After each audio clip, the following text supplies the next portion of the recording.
everybody, and welcome to yet another episode or series or whatever you want to call it of Let's Narcissism, the Let's Play show, I guess, where I play the games I've made. Be that, like 15-year-old fan games, or Mario Maker levels, or this, OverBite. OverBite was, I would say it's the first original game I've created, but you and I both know that's not true. Well, maybe some of you don't know that. There are some older games, some original games that I've made before, that came before OverBite, but those aren't really out there in so many words. They're kind of on my Patreon. If you go, support that, we'll get to that later, but OverBite is like the first big original project of mine. And what we're looking at right here, right now, is like, it says click team, weirder stuff, hashtag I want to create. That's because this is a game jam game. And technically it's not a game jam game anymore. We'll get to that later. But this specific version we're going to be looking at here today is a game jam game. But before we get to that, before we play OverBite properly, I suppose we could talk about some other games. Because as you all know, from past episodes of Let's Narcissism, I tend to make games exclusively for Halloween. Sometimes it feels like. We've gone through Super Mario Blue Twilight DX, which was made for like Halloween 2005? I think it was 2003, then it was fully released in 2005. We looked at, no, it was 2004 for Marioween, and then for 2005, it was a game called The House, which has this like weird lineage in itself. You can go watch those videos if you want. But before we got to OverBite here in 2016, because this was a game jam in October 2016, there were other games that came before this that were almost original Halloween games, and I figured, maybe it would be a good idea to take a look at those first. Maybe it's not such a good idea, because they're games that I might actually do stuff with one day, but it'll make this a little bit more interesting if we go look at those first, because OverBite's not a very long game, so if we're gonna do a whole 20-minute video here, I've probably been rambling for, I don't know. Oh, well, the problem is, I never hit record. I never hit record on OBS. So, yes. Well, I could fake it, I suppose. So actually what you're seeing here right now is title screen footage I recorded later on that I'm going to dub over this before we go switch to these other games. Like I was saying before, I realized my mistake. There were Halloween games before this, and I don't know if I want to show them, because maybe I'll go back to them one day, but, it's been I don't know. We'll just go check them out, and we'll see what happens. So, without further ado, let's go look at that.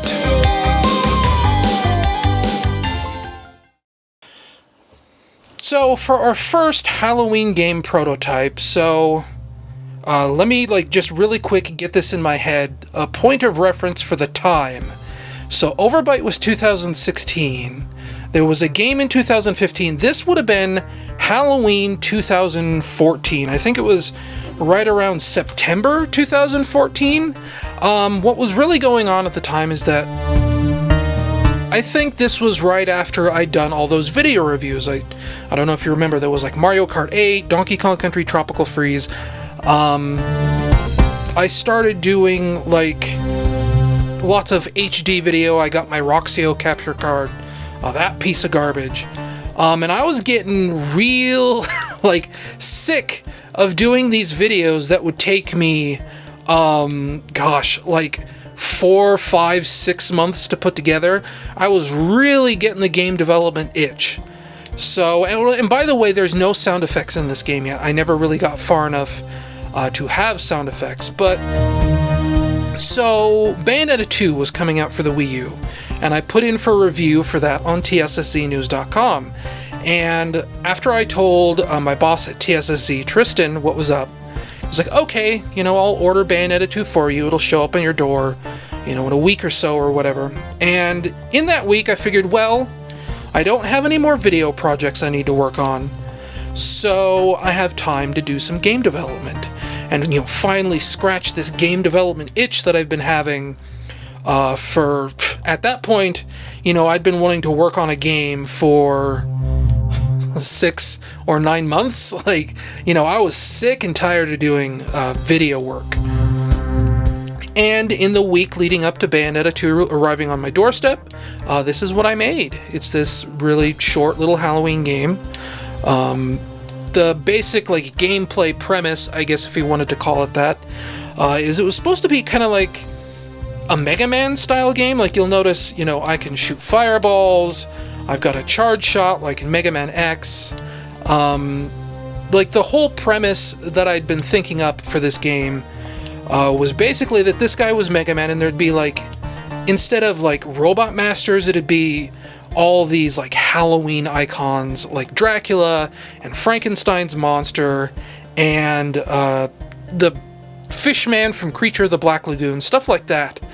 And instead of giving you sub-weapons, you'd always have this fireball attack. But when you defeated a boss at the end of their level, they'd give you a new ability, and the only one I ever programmed in here is this double jump. Our little pumpkin guy here grows bat wings, because that was supposed to be what you'd get from Dracula, is you'd get this double jump ability. And there was going to be a shoulder charge for electricity, maybe you'd swim if you defeated the Fishman, things like that. I might go back to this one day, I don't know. To me, I look at this and the sprite work feels very basic compared to what I can do nowadays. 2 years makes a big difference when it comes to artwork, and I don't necessarily know that I like the way this guy's sprites look. Oh, if you look at this, there's a control quirk in Mega Man games where if you just tap the D-pad a little bit, Mega Man will just kind of shuffle his foot a little bit, and you'll get this really fine, precise 1 pixel movement, and I have that programmed in here where you can just shuffle your foot like that. So that's pretty cool. The design of this little guy here, this pumpkin man, came from 2 places.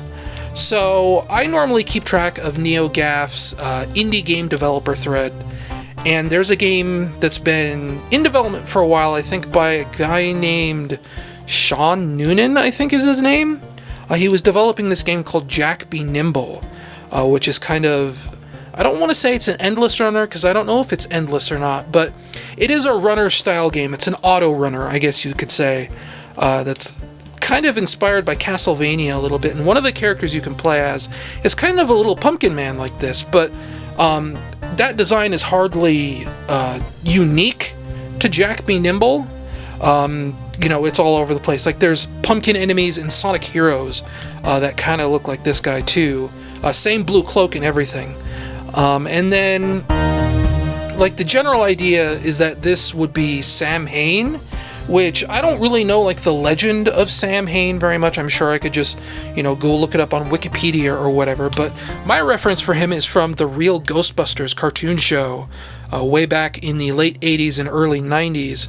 And Sam Hain was the Lord of Halloween in that cartoon show. And there were several episodes of The Real Ghostbusters dedicated to the Ghostbusters trying to stop him from making Halloween forever. And the plot in this one was that, Dracula was going to gather all the monster forces to try and take over the world or something. I don't know. I didn't really think too deeply about it. I know I was thinking about some twists I don't want to talk about right now, but the plot really wasn't super formed or anything. And these graphics I'm running across here aren't really for anything. I was talking about this earlier, these older indie games I made from 2013, I think it was. One of them was this dragon game called Draconian.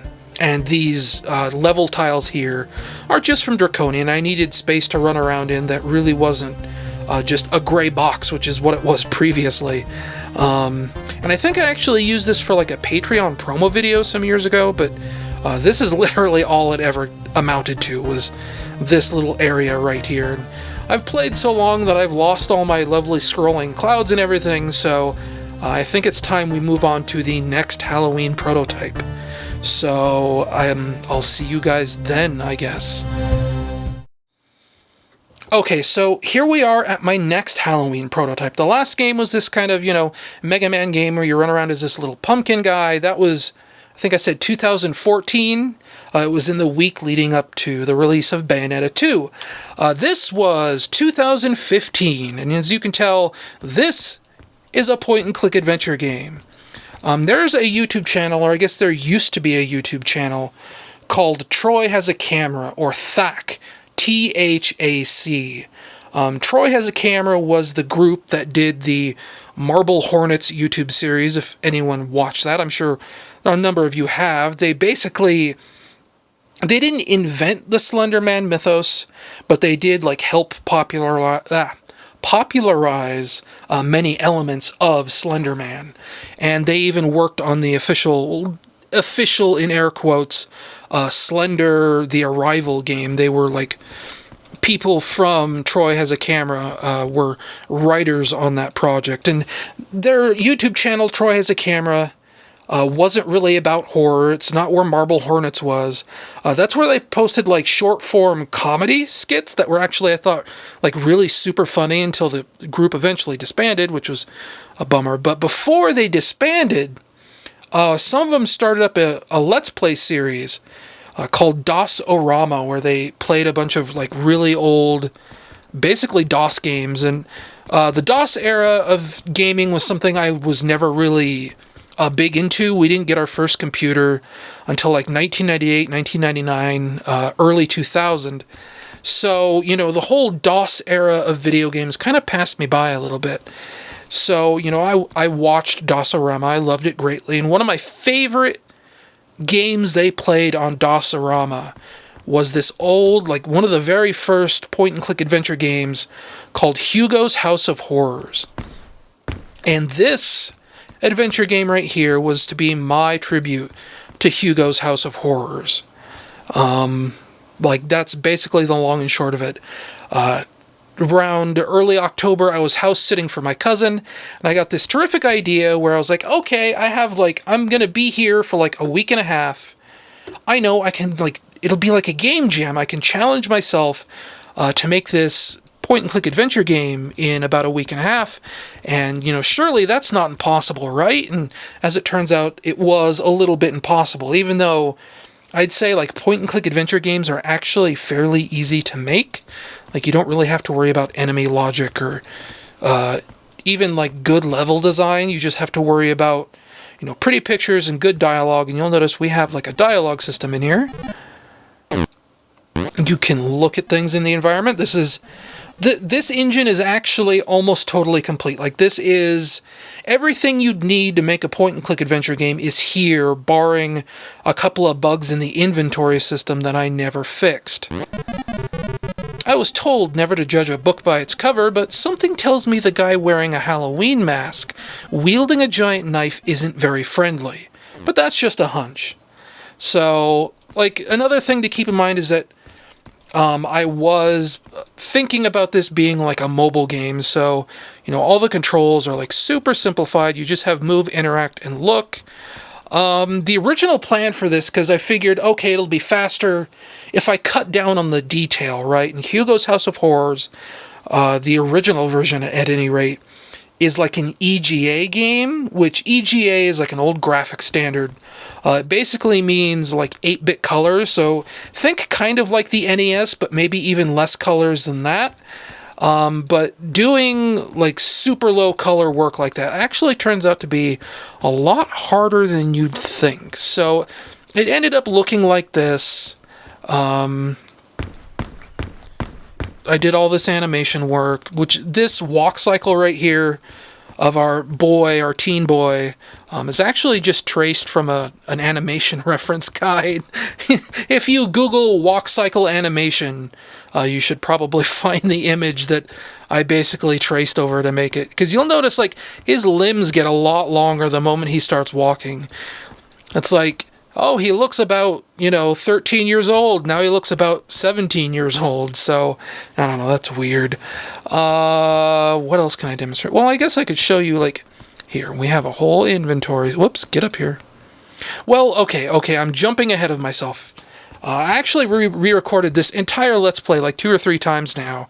One time because OBS totally messed up on the audio recording. So the entire reason I abandoned this project is because, it was like the middle of December, around November, and think, okay, engine's almost done. I can start painting backgrounds. I had kind of a script written out, everything that was supposed to happen.